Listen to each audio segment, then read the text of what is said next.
5 তারিখ আপনারা সারা বাংলাদেশের মানুষ জানে, আপনারা বরিশালবাসী জানেন, ঢাকা থেকে কীর্তনখোলা জাহাজটি যাত্রী নিয়ে যখন বরিশালের উদ্দেশ্যে রওনা হয়, পথিমধ্যে একটা ইঞ্জিনের পপুলারের একটা নাট ঢিল হয়ে নদীতে পড়ে যায়।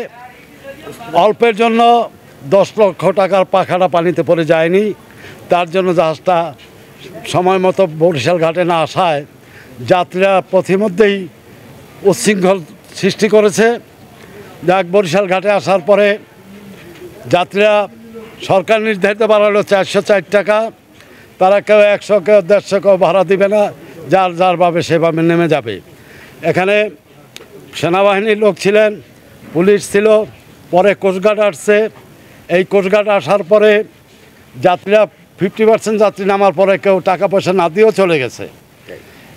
টাকা পয়সা না দিয়ে চলে যাওয়ায় কিছু যাত্রী কেউ 100, কেউ 200, কেউ 150 যারভাবে দিয়ে গেছে, কেউ টিকিট কাটছে কম পয়সায়। এই নিয়ে স্টাফদের সাথে কেরানিদের সাথে একটু বাকবিতণ্ডা হয়েছে। তার পরিপ্রেক্ষিতে কোস্টগার্ড ছিল, তারা সেটা হস্তক্ষেপও করছে, আবার করেও নাই, যাত্রীদেরকে সামাল দিছে। কিন্তু পরিস্থিতি অন্যরূপ ধারণ করায় এখন 200 টাকার ভাড়া মালিক বলতেই পারে যে 400 টাকা সরকারের ভাড়া, আপনি আমার কাছে না জিজ্ঞেস করে 200 টাকা কীভাবে নির্ধারণ করলেন? তারা বলছে এটা আমরা করি নাই। এই নিয়ে যাই কথার কাটাকাটি মালিকদের সাথে হয়েছে। তারপরে সব পরিবেশ শান্ত, যাত্রীরাও চলে গেছে, পুলিশ সেনাবাহিনী সব চলে গেছে, ম্যাজিস্ট্রেট ছিল তারাও চলে গেছে। বেলা 12টার দিকে হঠাৎ করে আমরা দেখতে পেলাম ঝটিকা যেরকম আক্রমণ হয় সেভাবে কোস্টগার্ড কীর্তনখোলা জাহাজের স্টাফদের প্রতি ঝটিকা আক্রমণ শুরু করেছে। আমি নৌযান শ্রমিক ফেডারেশনের বরিশাল বিভাগের সভাপতি।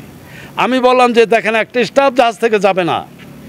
আমি বলছি যাবে না একটা স্টাফ, তাও তারা শুনতেছে না। তারপরে বাধ্য হয়ে স্টাফরা কিনারে যেতে বাধ্য হয়েছে। আমিও বলছি আপনি আটকায় রাখতে পারবেন না। তারপরে বহু অনুরোধ বিনোদ যাই কিছু হয়ে থাকুক, মিসবিহেভ যদি মালিকের ছেলে করেও থাকে, মালিক তাদের কাছে ক্ষমা চেয়েছে।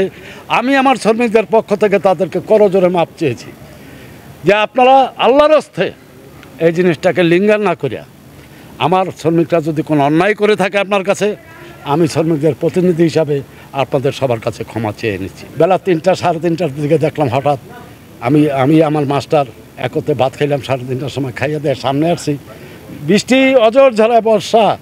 তার মধ্যে আমাদেরকে জাহাজ থেকে নামাই নিয়ে আসলেন, আইসা মাস্টার ম্যানেজারকে গ্রেপ্তার করে নিয়ে গেলেন। আমরা বহুবার বলেছি, থানায় গিয়েছি, প্রশাসনকে বলেছি, আমরা তাদের মুক্তি চাই, নিঃশর্ত মুক্তি দিতে হবে। আগামীকালকের মধ্যে যদি আমাদের স্টাফদেরকে মুক্তি দেওয়া না হয়, আমাদের শ্রমিকদেরকে যদি মুক্তি না দেওয়া হয়, আগামীকালকে যে কোনো সিদ্ধান্ত আসবে, সেই সিদ্ধান্ত কেন্দ্রের থেকে দিবে, ইনশাআল্লাহ আমরা সেটা বাস্তবায়ন করব। আমরা সেবক হিসাবে যাত্রীদেরকে কষ্ট দিতে চাই না, জনগণকে কষ্ট দিতে চাই না, সরকারকে বিপদে ফেলাইতে চাই না। আমি চাই সরকার প্রশাসন তাদের শুভবুদ্ধি হোক, আগামীকালকের মধ্যে আমাদের 2 জন শ্রমিককে নিঃশর্ত মুক্তি তারা দিয়ে দেয়। যদি দিয়ে দেয় তাদেরকে ধন্যবাদ। আমরা আইনের প্রতি শ্রদ্ধাশীল, আমরা আইনকে লঙ্ঘন করব না, আমরা আইনের প্রতি শ্রদ্ধাশীল। তারা যদি আগামীকালকের মধ্যে আমাদের শ্রমিকদেরকে মুক্তি দিয়ে দেয়, আমি সরকার সহ প্রশাসন সহ সকলকে ধন্যবাদ জানাবো। আর যদি না দেয়, আগামীকালকে হয়তো আমরা ঢাকা বরিশাল রোডের জাহাজ আমরা বন্ধ করে দিতে পারি। যদি তাতেও না হয়, ইনশাল্লাহ সারা বাংলাদেশের নৌযান শ্রমিক বন্ধ হয়ে যাবে। অচল এবং অবিলম্বে আমাদের শ্রমিক বন্ধু 2 জন যারা আছেন, যারা গ্রেফতার হয়েছেন, তাদেরকে নিঃশর্তভাবে আমরা মুক্তি চাই।